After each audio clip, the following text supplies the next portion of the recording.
Bonjour, donc je m'appelle Bernard Delcourt, j'ai 69 ans bientôt et nous habitons avec Marie-Pierre donc à Verneuil-sur-Seine, en banlieue ouest de la région parisienne. Donc ce qui a caractérisé notre vie, d'abord on a une vie ensemble de très longue puisqu'on est mariés depuis 46 ans. On a eu un choix de vie d'accueillir des enfants qui ont fait de nous d'heureux grands-parents à 11 reprises.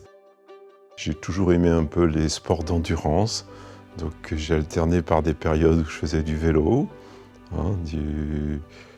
et puis de la course à pied. Je devais courir un semi-marathon avec 2 de mes fils. Le dimanche soir, j'ai ressenti un malaise, j'ai eu une infection pulmonaire. Je consulte le soir parce que je n'étais pas bien.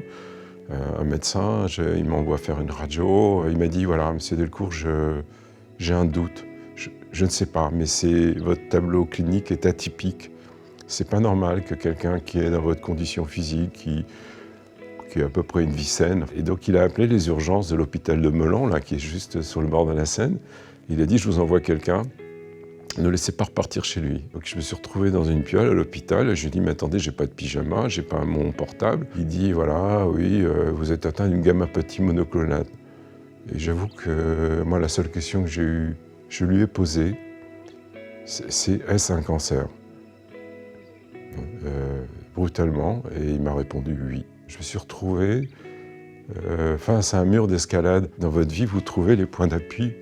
Vous montez un mur d'escalade, il y a des passages qui sont plus difficiles que d'autres. Mais là, vous avez beau regarder à droite, à gauche, devant, voilà, vous êtes un peu sur un blanc. En tant qu'épouse de Bernard et puis en tant qu'infirmière, j'ai essayé de l'accompagner le mieux que je pouvais avec mes richesses d'infirmière, d'épouse. De premiers contacts avec, dans le centre spécialisé donc, sur Paris, je me rappellerai toujours d'une femme que dans le service il appelait pète sèche. On a appris à se connaître et je me rappellerai toujours la question quand elle m'a expliqué un peu toutes les différentes étapes des traitements qui allaient m'être proposés. Ma question a dit, bon après je suis guéri, puis on n'en parle plus. Elle me dit, monsieur Delcourt, ici, on ne pourra vous promettre qu'une rémission et sans vous promettre de durée.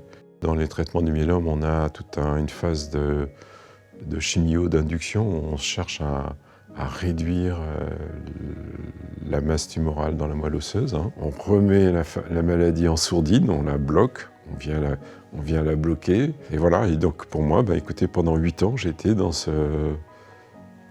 cet état de rémission complète, voilà, sans signe. Et puis voilà, la maladie est revenue.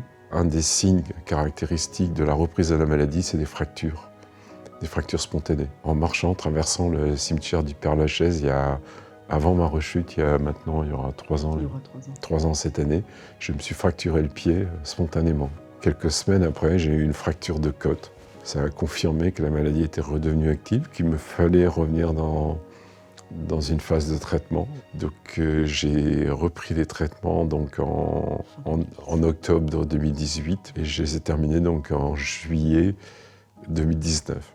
J'ai envie de dire aujourd'hui merci de cette vie qui m'a été redonnée, d'une vie que je considère de qualité, sans trop de difficultés à vivre mon quotidien. On a la chance d'être à deux pour affronter les difficultés de la vie.